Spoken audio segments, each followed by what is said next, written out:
All right, welcome everyone. This is our 10th webinar now. We've done quite a few of them, so thank you for jumping on. Thank you for being part of the coach development process.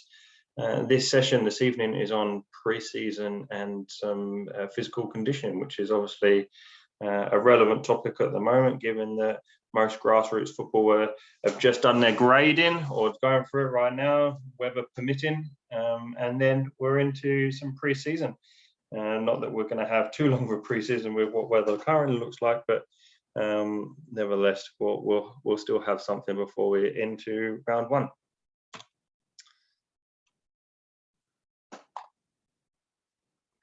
There we go. All right, so keep your microphones muted, but freely ask questions. It does say in the chat there, but unmute yourself and call out during this session. But don't feel like you just have to use the chat function. And obviously, session is recorded and added to YouTube later on. Feel free from your end as well, take as many photos or notes as you see throughout. So for those of you that don't know me, my name is Dan Shepherd. I'm the Technical Director and Head of Football at Hills Football Association. Currently hold an A license as well as C license in Instructor and Assessor, and deliver all the community coaching courses that we have within the association. We've been involved with, this is going to be my third season for Hills Football. And really looking forward to hopefully getting a complete season in and not having affected too much by COVID this year. The biggest role that I hold within Hills Football is the coach education and coach development. So not only the formal certificates, but also informal stuff such as this. And it's a really enjoyable part of my job, being able just to talk football, to be honest, and talk coaching, share some ideas, and platforms like this is a really good opportunity for me to learn as well, having had conversations with other people and share their stories as well. So agenda for this session, we're going to talk about what the aim of pre-season is, and where that might sit in sort of an age relative, thinking around the differences between sort of your adult Premier League player versus your under-9s player. What is football fitness? Is that a difference? Perform Plus, acceleration runs, high-speed running, I should say they're conditioning games as well, and then how to structure a conditioning session, what the differences might be between that and a regular session. Okay. Successful teams and successful coaches understand that the process is the focus, not the end result. And that sits really comfortably with me, because if it's just the end result that we're searching for and that 3 points on the weekend, we're always going week to week, and it's somewhat out of our control, because we've all seen it before. You've played really well but haven't won the game, or you've played not very good and you have won the game. The process, the aim really should be, if you can play how you want to play, as good as you possibly can do, then you should get more results at the end of that, be that 3 points on the weekend, or be that player progression, or whatever your marker is for success. There's many different ones, but getting that process right, getting that structure set up properly, having it enjoyable, having it engaging, having a rewarding environment, the weekend should almost take care of itself. But the weekend becoming the focus and the only thing can be misleading. Your opinion obviously might be slightly different. So what is pre-season? So there's a number of different aims of pre-season and reasons why we go through it. But I guess here are some of the benefits and things that we look to get out of pre-season. Sitting at the top there's obviously the physical component that most likely players are not in peak condition to play a full game of football, regardless of the minutes of their game on the weekend. Normally they've just come off a period of rest or lower intense activities. So we have to safely get players physically capable to participate, ready for the weekend and the season, and obviously hopefully reduce the risk of injuries across the course of the season. There's a huge social factor, team chemistry, team bonding, as well as just getting to know their teammates, and that will change on a sliding scale of how important that is, depending on the environment that they're in. If they're on a 1 night a week schedule, social aspect might not be important or as important, or it might be even more important, but that's the only reason they do come together, is to be very social on that 1 night a week. So making sure that your team still has that element of social connection, not just on the field there, but having activities to discuss potentially with the older teams, having a beer after a game or something like that with the under 8 girls, under 9 girls. It's their friends from school that they want to interact with in a different space. So we still need to consider that, although that's not really something that as coaches we're necessarily going to be as skilled within.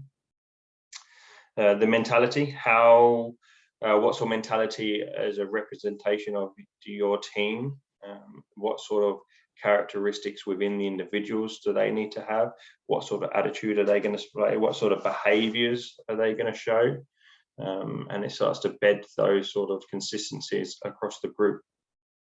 And then probably the 2 T's there, and 2 of the big ones for coaches is the tactical and the technical, making sure that the players understand that style of play, the rules within that structure. If you're, for example, going into under 8s, it's the first year of goalkeepers, so how do they deal with that, and proper throw-ins. The under 14 girls is the first year of 11v11 games, so how do they deal with that on the big field? So understanding all of those different aspects, not only this is how we defend and this is how we play, but just the rules of the game that change ever so slightly as well. And then the technical, if they're not capable of passing the ball from A to B, you're going to be limited in what you can do after that. So making sure that the players are good enough technically as we go forwards, which technical should probably be the focus throughout the entire season. If we think about why a player is going to play at a certain level that they play at, be that within community football, Div 7, 6, 5, 4, etc., be that the NPL space or A-League space or international football, what's the biggest difference between players that play at all those different levels of football around the world is that the higher you go, the better the technique of those players. And then the physical side of things raises potentially to match that. But you can see at some stages that the game is less physical at the higher end in some occasions than it is sort of in the middle period. So the technique is the thing that cuts the best from the rest. And ultimately, what are they there to do? Players have joined up this sport to do one thing. And as coaches, we want to make sure that we can maximize every minute to train about that round ball, because they're there to play football, right? They haven't signed up to do athletics. They haven't signed up to do running around a track. They've signed up to play football. So the players want to play football, and we want to coach football. We want them to win football games on the weekend, and we want them to play well and score goals. So it makes sense that we're going to train with the ball in order for that to happen.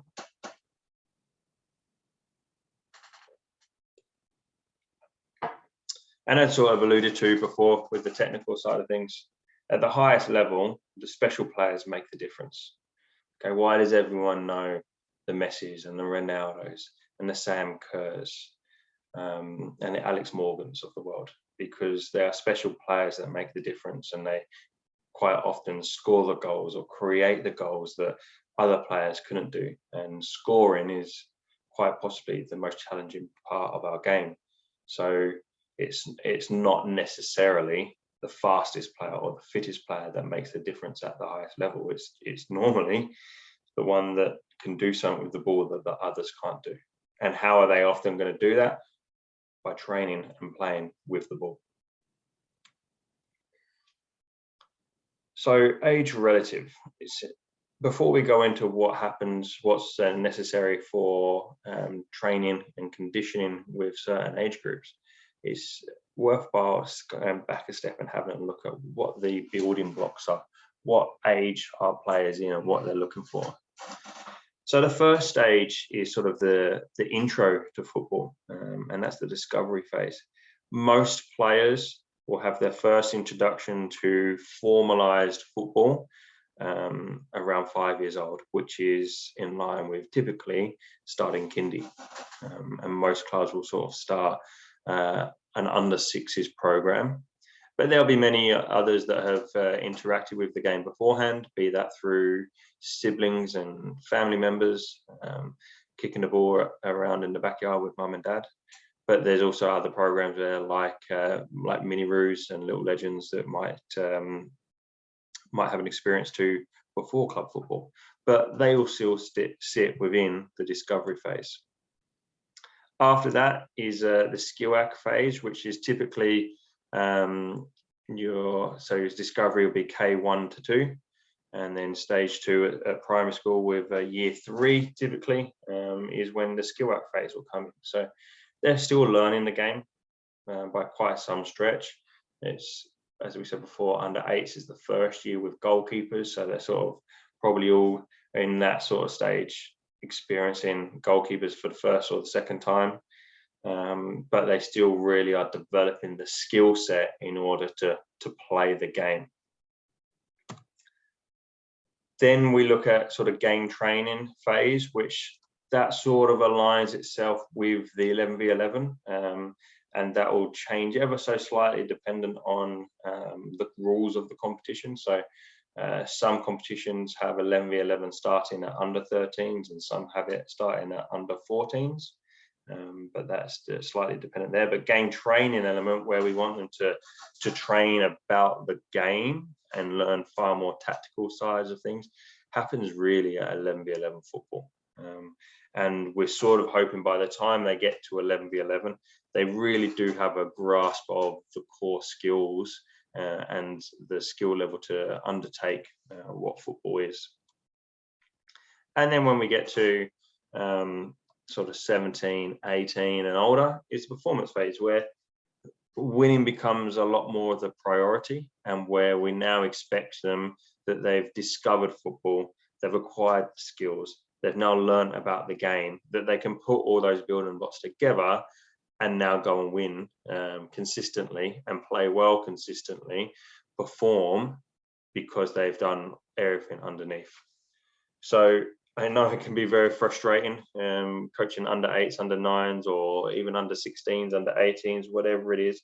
But scale back to think about in which phase are this group of players and where do they sit and what's relative for them. The other thing to consider with that, though, is those ages aren't set in concrete. That's going to change. And there's going to be arguments where potentially players that are 17, 18 are still in the skill acquisition phase. That might be because of just the level of skill that they have acquired. But that could also be, when did they start playing football? If they've only started playing for a year or two leading into that, they're not going to have gone through all those building blocks to get to that and be able to perform straight away. So take that with sort of a pinch of salt. And the other thing, as we mentioned, they're small-sided games. So discovery phase, typically it's 3v3, 4v4.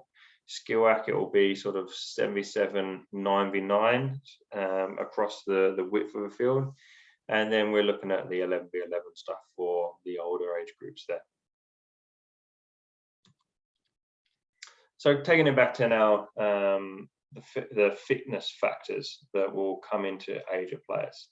You can see here from this diagram that FIFA have produced, what sort of the importance for players in certain ages for their focus and what coaches should be sort of considering. So We can see there that coordination from sort of 5, 6 through to their middle teen years is important, but in that skill acquisition age group, 9s, 10s, 11, the coordination is really important, and that's going to be important around growth spurts as well, making sure that they can move well as footballers.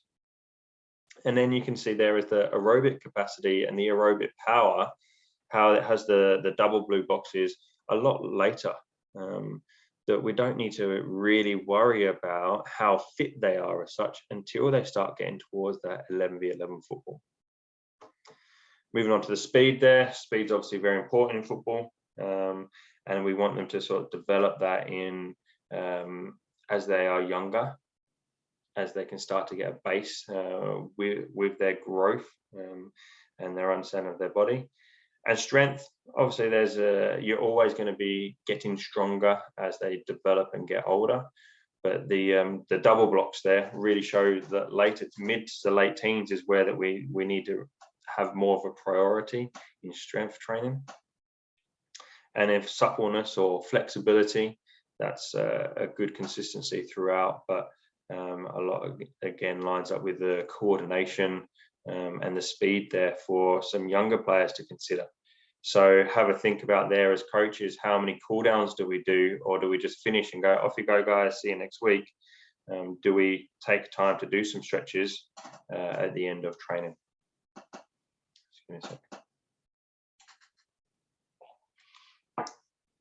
So question for you, just one for you to answer yourself, or just have a brief thought. If you've got a pen and paper, write it down, or something just to think about for yourself. Is the fittest team the best team? So if your team, if we did some sort of testing across the division and your team finished as the fittest, would they be the best team?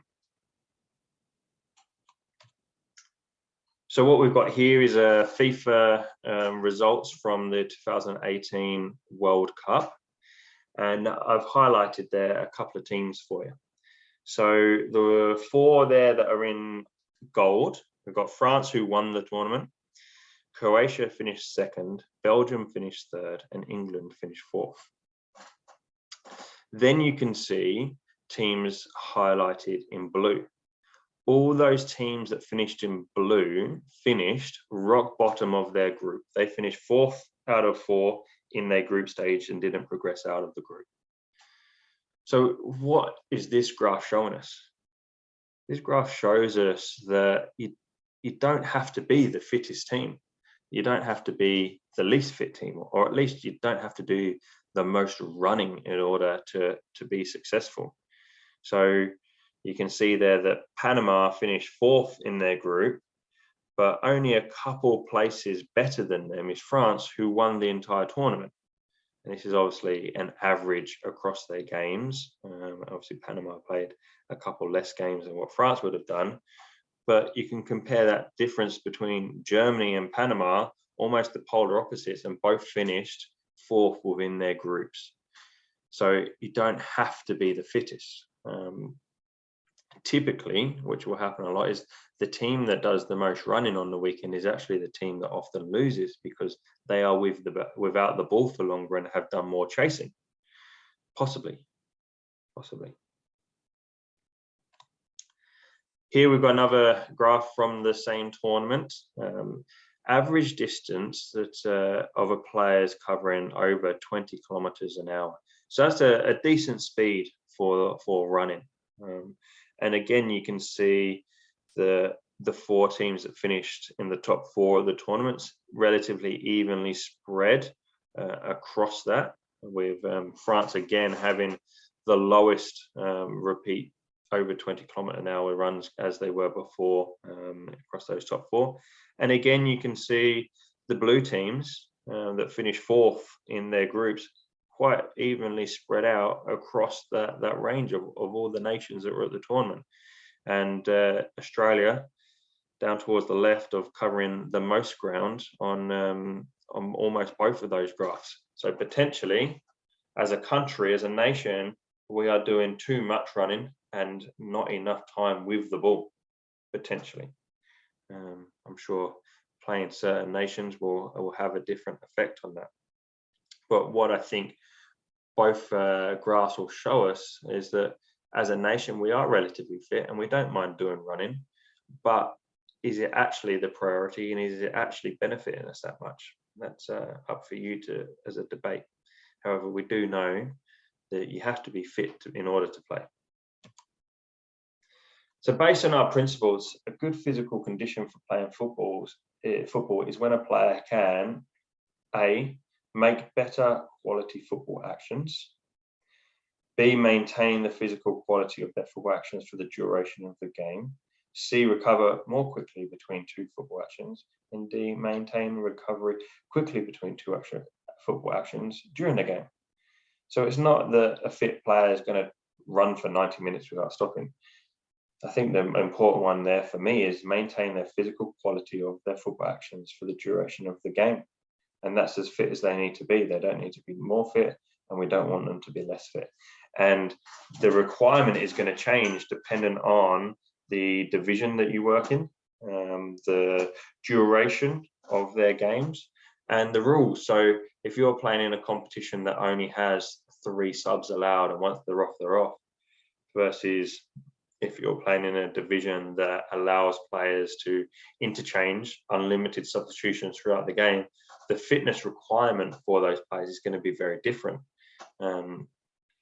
And probably with the players that are on interchange, allows us to focus more on the football element, because they can run until they're knackered, and then we can rotate them. But modern current season that we've got going is showing there's a lot of players isolating, so it does help if they are capable of running for the entire duration.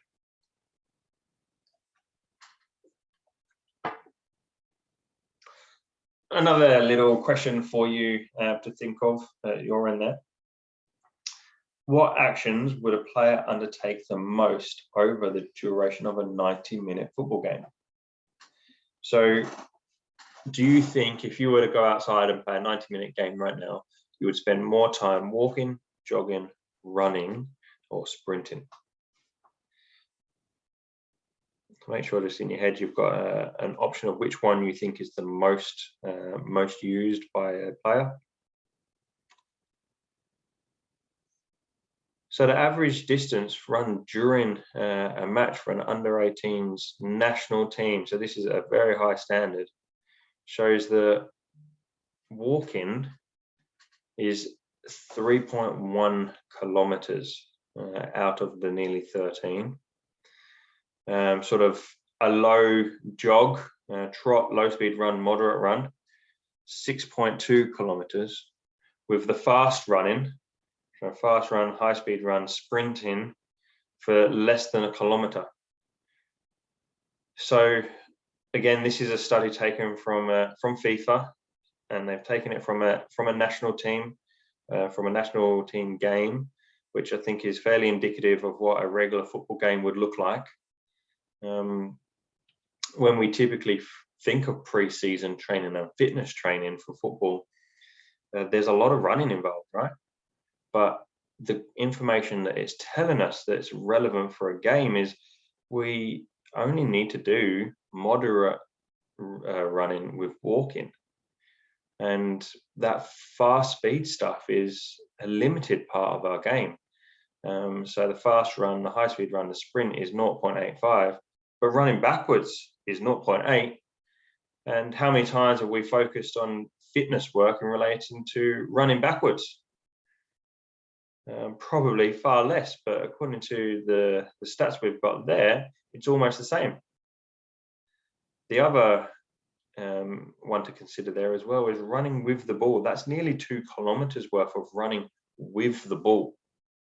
However, when we typically, I know when I did a lot of my pre-season training, very rarely was it actually running with a ball. It was a lot of running without the ball. But there's a lot of time we spend running with the ball or running for the ball, which has a very different feeling for a player to get engaged with in relation to the training session. So I think we should take that information and consider, well, how relative how real is my training session in relation to fitness, and what is that important to in relation to the age group that you might work with. You might not be working in a 90-minute space, so the chances are that your players aren't going to be covering nearly 13 kilometers in a game of football. They might be working in a 30 minutes each half space, so they might only be covering 5 to 6 kilometers potentially, maybe even less, depending on the size of the field and the division that they're playing, what they're capable of. So that obviously needs to be scaled back. So that's a little bit of context about what football fitness is, where that looks, some of the rationale behind it, some of the considerations for you as coaches to think about when you're designing your training sessions and what's real. Let's go back a slide. How many times have we just done repeat shuttles for fitness, or full pitch sprints, or run around the oval as fast as you can, when what the information there is telling us is probably very different. Now we're going to move on to sort of some of the components and stuff that you can actually do at training to incorporate some of this knowledge that we've got. So Perform Plus is something that Football Australia developed in the last couple of years, and it takes on from the FIFA 11 program that I think most people and most coaches should be or would be aware of. And there's an element of warm-up with that, as well as some strengthening exercise as well. And the idea is to prevent injuries, which are obviously very important. There's going to be some injuries that you just can't prevent, so particularly the contact ones where it's player versus player and someone comes up slightly worse, but in particular around the soft tissue injuries, pulling the hamstrings and stuff like that, those are quite manageable if we treat our sequencing of pre-season quite well.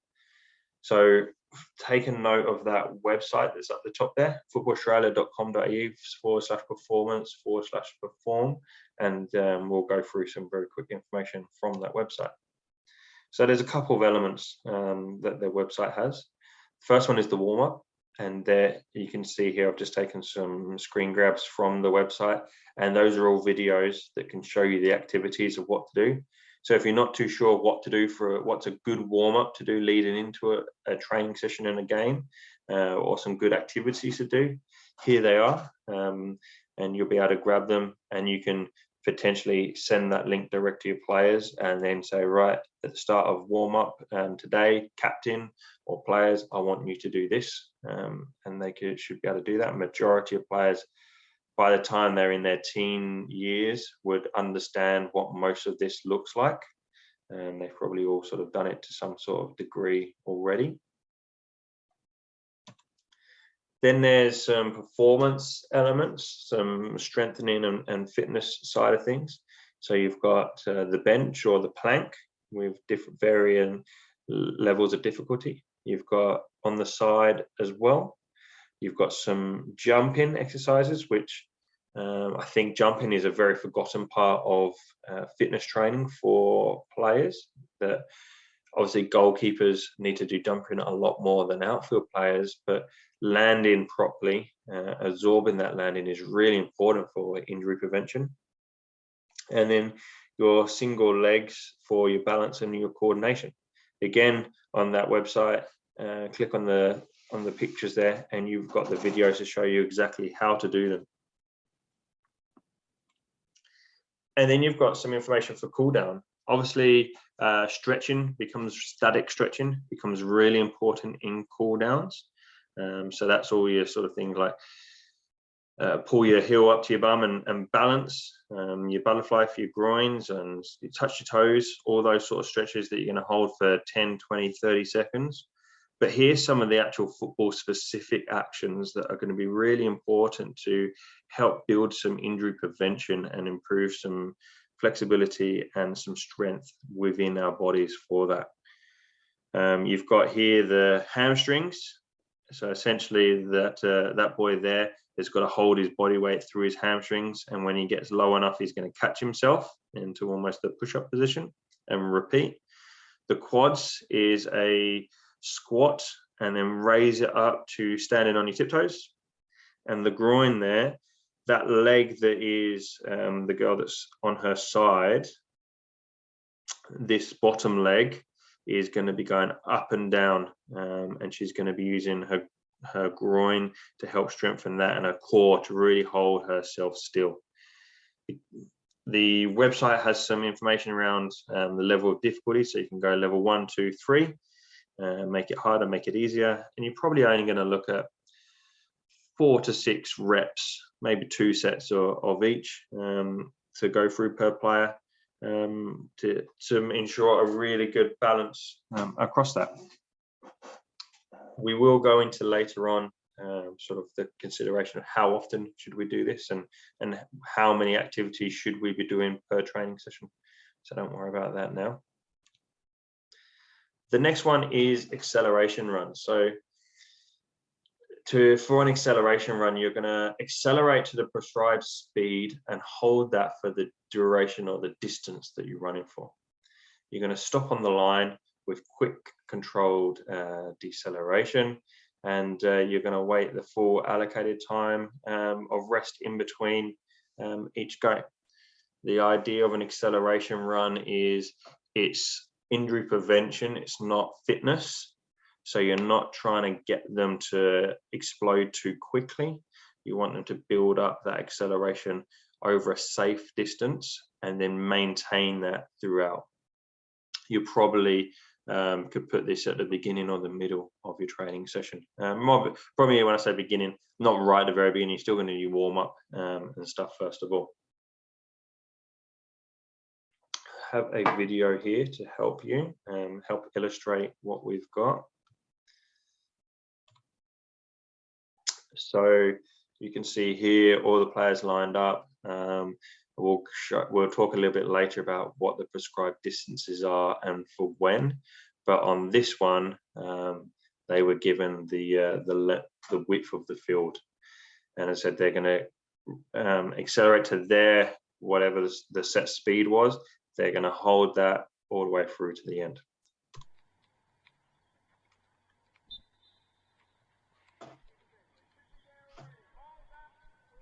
So they need to get to, I think this one was 60% of their top speed. And you can see they're obviously at slightly different stages. Finish to the white line. From here, they have, I think from memory, it was 1 minute of recovery before their next run, which is one of the reasons why this will be part of a beginning part of your training session, because there is a long rest in between each activity or each repetition.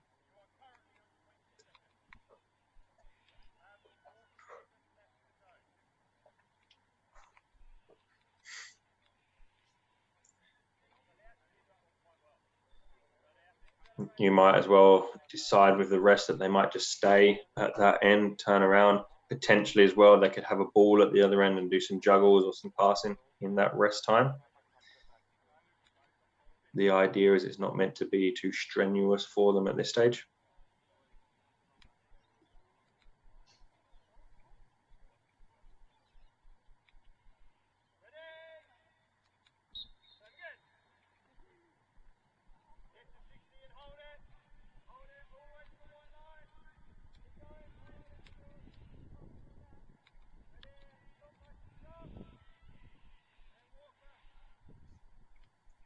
And then they just repeat this. I think that was for 10 reps, that one. So we're not going to go through the entire.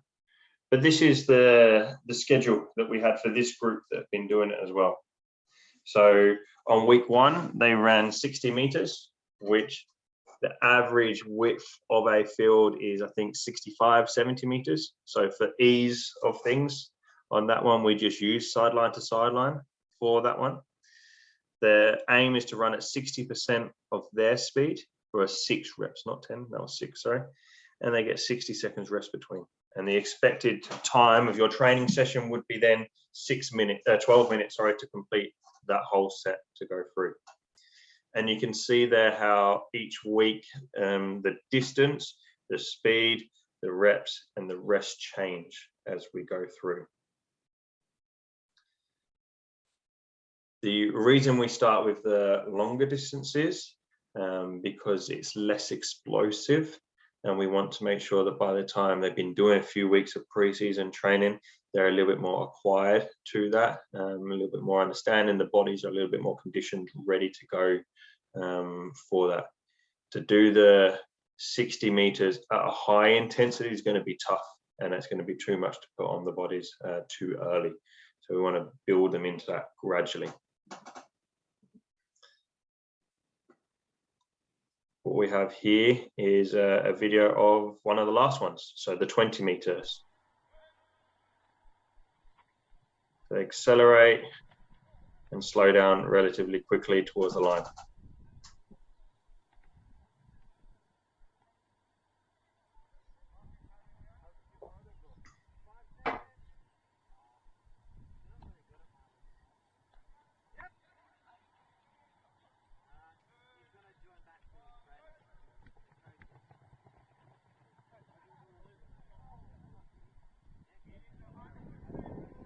So it's not only the accelerate up to the speed aspect they're working on, but it's also the deceleration when they get to that line as well, making sure they're nice and controlled with their slowing down.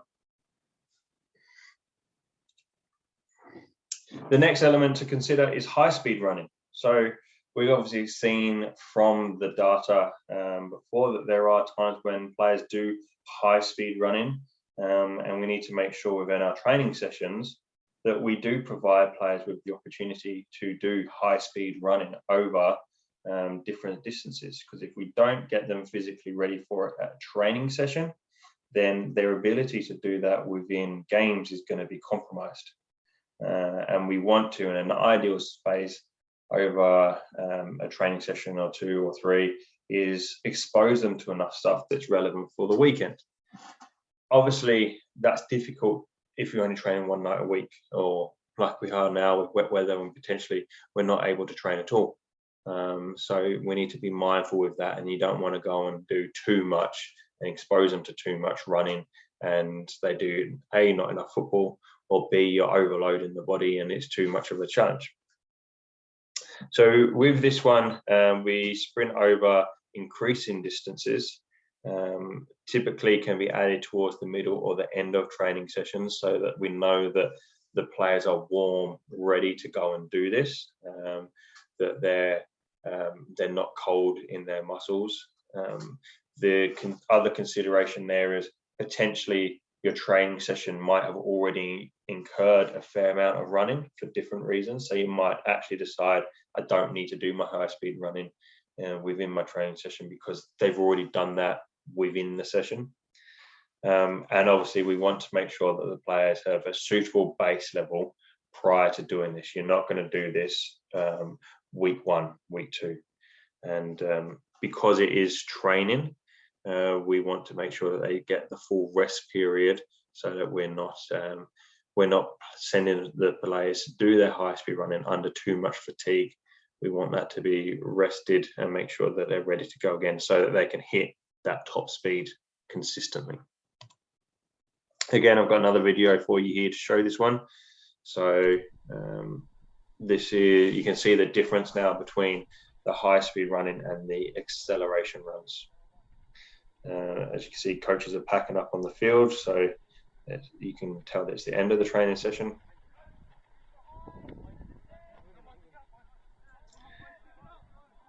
So high speed, they were running at different distances. And again, on this one, different in this one, they don't have to stop straight on the line.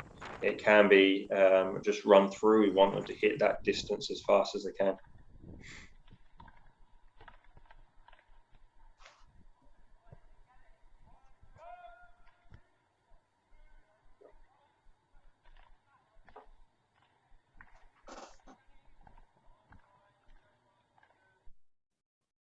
Very simple. And here's the information around what this group of players went through.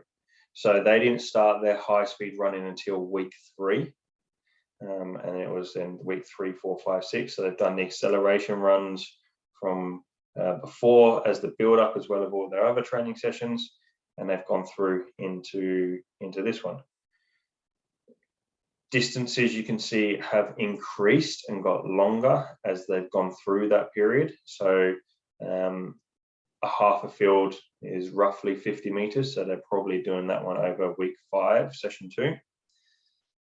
100% speed, 4 repetitions, so nothing that's too strenuous, and they've got plenty of rest between each activity. And it's only expected to take roughly 5 or 4 minutes for it to complete, so it's quite easy to do at the end of training sessions. Quite possibly you will have teams and coaches that need to use your patch of grass straight after you finish or right on your time slot.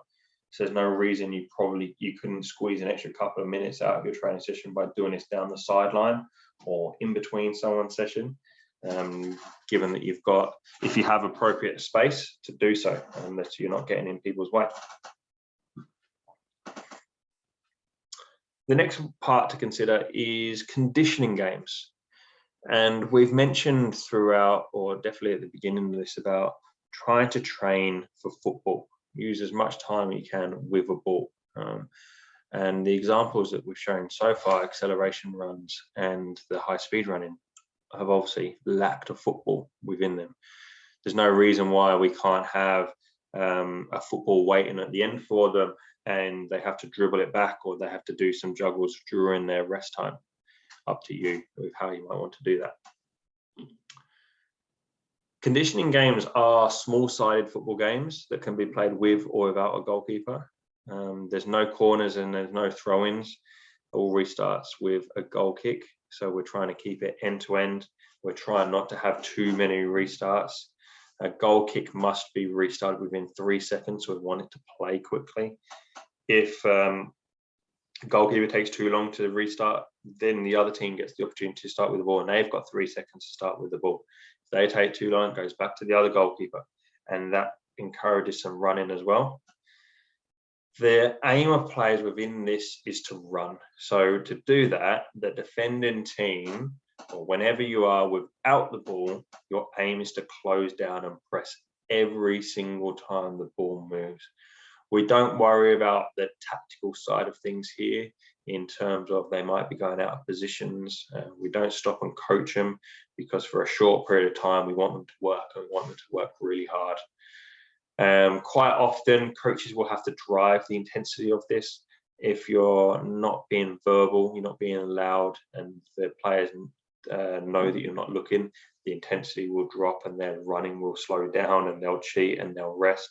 So quite often for this period of time, you're going to have to be on their backs, and you're going to have to encourage them. You're going to have to reward them when they do that really well. And biggest piece of advice from here is use your rest time. The easiest way to stop intensity is to play for too long, because the longer we play for, we can't keep that level really high, and the intensity drops with our fatigue. So as it starts to drop, that's the time then to have a rest, give them a good rest, recover, collect some balls in, get some fluids on, and then play again. And here we've got an example.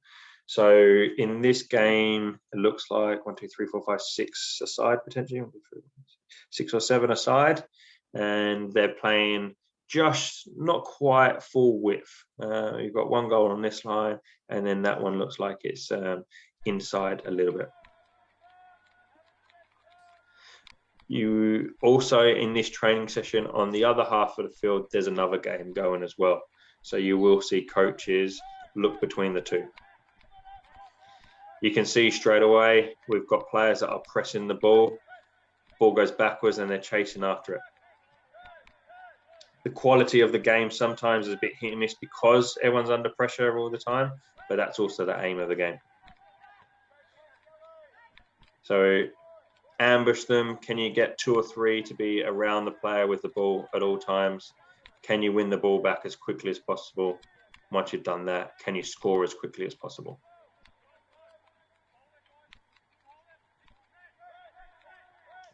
You can hear, or hopefully hear, if the sound's coming through to you as well, There's a noise coming from the coaches. There's no reason in your space you can't use the parents here to help encourage, but be careful. That's fraught with danger as well. It's not coaching. You don't want them to tell the players what to do other than good, run, close down, chase that ball. Very simple, consistent language.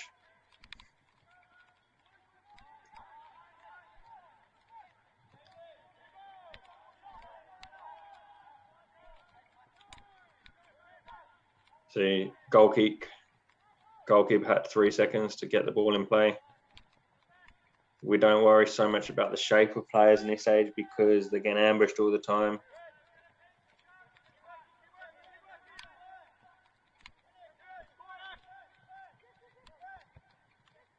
This game is played without goalkeepers because we're using mini goals, but there's no reason we can't have a couple of poles out there, or if you've got portable goals, use them and get a goalkeeper to play. However, if you've only got one goalkeeper in your squad,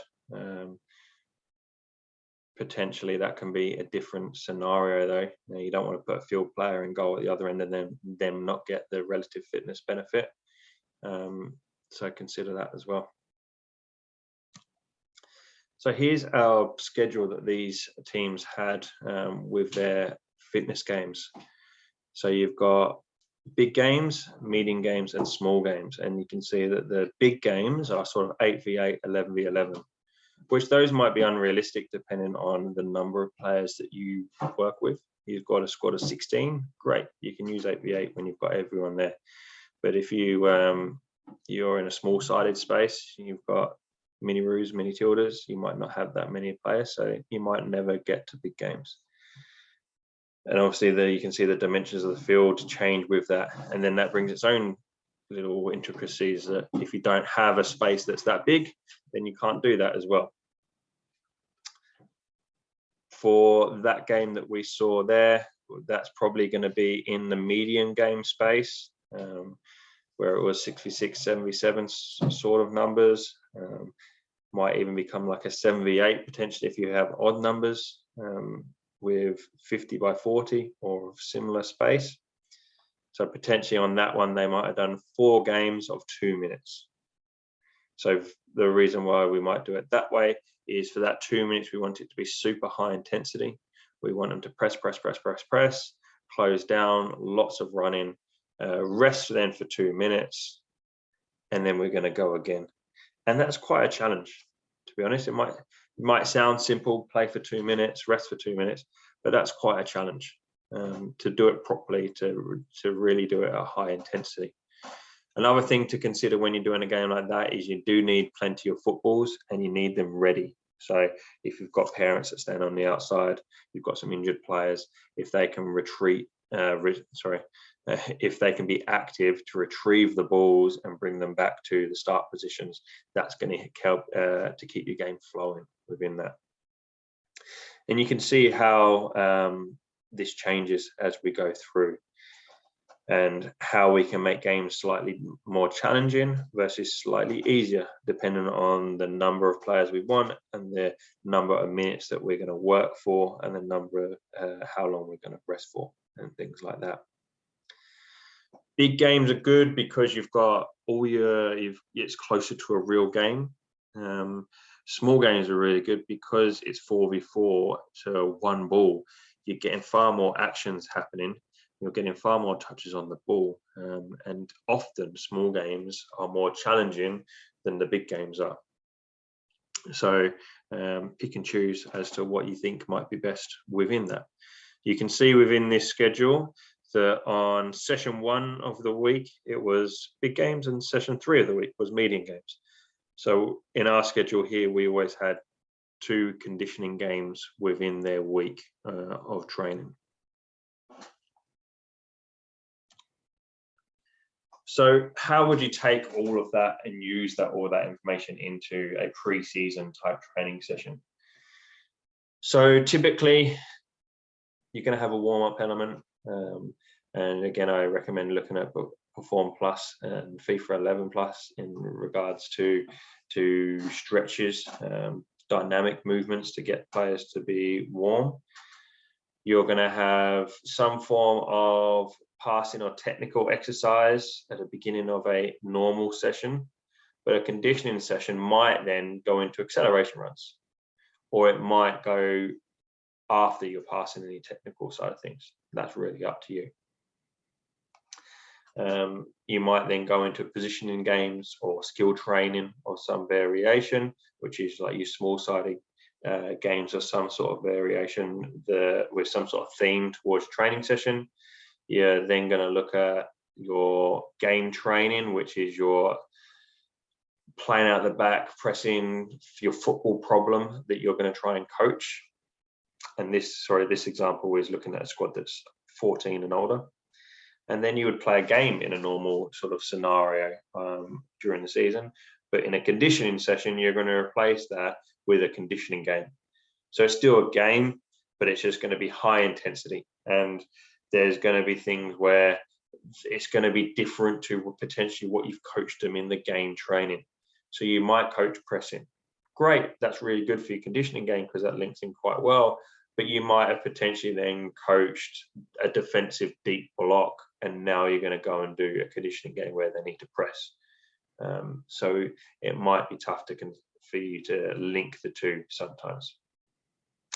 And then a conditioning session, you might have high speed running involved at the end of that.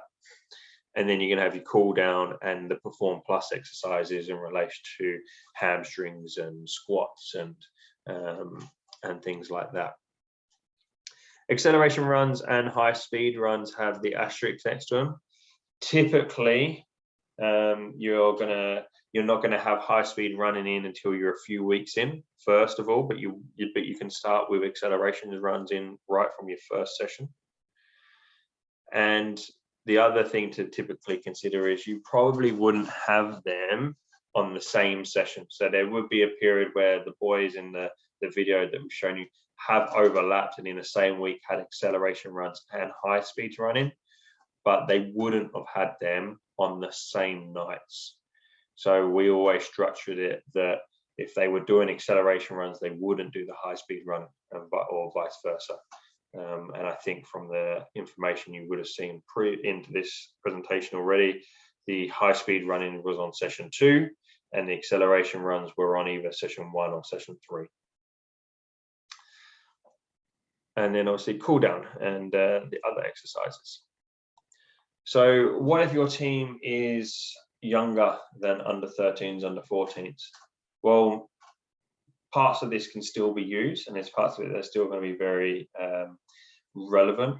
I would consider the acceleration runs and maybe make adjustments for those, that if they are playing on a field that is small-sided in length, it's not the full length of the field, then they potentially would do a reduced distance, because it's going to be unrealistic that they're going to run 60, 70 meters in one action if they're playing on a small-sided field.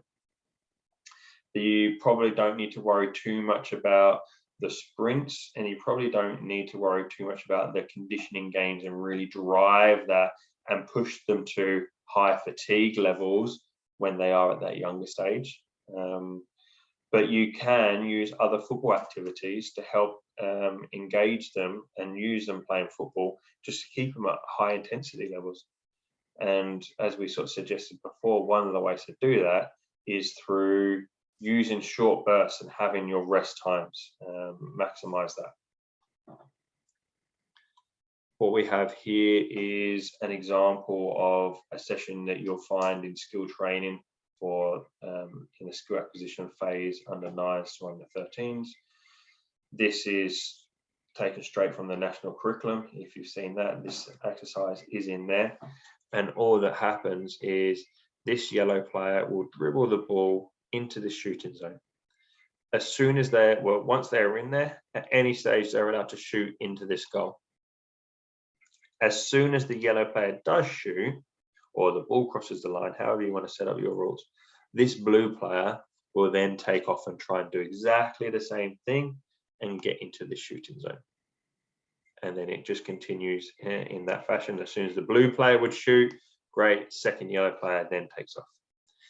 The additional element to this game is as soon as that yellow player does get into the shooting zone to score, and the blue player takes off and starts their journey to go and score, that yellow player then must turn and chase them and try and beat them to the goal. Whether that's beat them to the goal, maybe touch them on the back, or potentially even tackle them. So that that player running has some relatively high intensity pressure on them with a defender now chasing them. That yellow player will then finish at this goal, collect the ball, take it to the back of the queue, ready for their game. This is a really, really good game that can be really challenging physically. So you don't have to do running without the ball. As soon as you're telling that yellow player to chase the ball down and potentially tackle someone, you're going to get a far higher level of engagement from that player than if you just said sprint to that goal, or just sprint that distance. That blue player that does have the ball at the time, you're going to get a far higher level of engagement if they can score a goal rather than just running in a straight line. You can play this game for however many minutes you need. It does suggest here sort of 15 to 20 minutes, but again, it's not 15 to 20 minutes without a break. It's possibly 4 sets of 4 to 5 minutes with a 1 minute breather in between. And depending on the number of players you've got, you might need to change that. But if you've got 6 players, great. As shown here, you've got 8 players, good. But what if you've got 12 or 15 players? Well, potentially them standing in the back of the queue will be now too long if there's groups of 7, 8, 9 players. So you might need to set up 2 activities or 3 activities so that they can get good pressure. But if you've only got 2 or 3 in the queue, potentially that might be too physically challenging and they might need more rest. And that's where you as a skill as a coach are going to have to observe and know your players as what works well for them. When I did my futsal license, this was the exact activity that they gave us as futsal conditioning, except for it was the full length of a futsal court, and rather than having 2 goals at each side, you just had 1 goal in the middle, the futsal goal at the middle, and it was exactly the same game. And you can get a really good workout from a game like this. So, training essentials, some things for you to consider. Obviously, safe. What area are you training in? What equipment have you got? What's the weather like? Are you too close to a road, too close to a fence? If you're doing sprints, have they got enough room to slow down and stop and change direction? They're too close to someone else, so they're running into a goalpost. Are you organized? Do you know what you're asking your players to do? Is that relative to what they are going to be doing during a session? Is that planned out? Are you doing too much too early, too soon? All those considerations to have. But probably the most important ones are the enjoyable and engaging, particularly with fitness. Fitness for most people is not enjoyable and it's not engaging. But as soon as you can add that ball in there, the engagement level and the motivation level goes up drastically. So what rules, what encouragements can you put around it to make that game more conducive? And if it's more enjoyable, you're going to get more repetitions from there. So as a summary, we want to have lots of repetition, because the more we repeat things, the more we practice things, the better we're going to get at them. But we've got to have realism. Is it real? So if I need to get fit, how far do I need to run? And how many times do I need to run that? Am I doing full pitch sprints just because that's a good idea and it is physically challenging for me? But how many times am I doing a full pitch sprint? Often it's only box to box. So I don't need to do too many of them because I don't do too many of them in a game. And where's the relevance of it as well? Why would we be doing that in terms of week 1 of training sessions? Are we trying to do something that is suitable for adults or children, or the other way around? Is the relevance and the realism about football, Or is it about generic fitness testing or fitness training? Are we just going to the gym to get fit, or are we at football to get fit whilst playing football and be a better football team? Because as we've seen right from the beginning, the fitter team isn't always, or should we say, the team that covers the most distance in a game isn't necessarily the better team. So here's some resources for you. You've got the Hills Football website with some competition rules. You've got our Hills Football Facebook, the Coaches Hub on Facebook. You've got Play Football Resources, which has a lot of information there, and the Hills Football YouTube page, where we have this content will go up there very shortly as well for you to review. There's model sessions on there, there's live sessions, there's how to do things like warm up if you're unsure about other prehab activities. There's how to series videos on all of those as well. So thank you for coming on board. I'm just going to stop the recording now.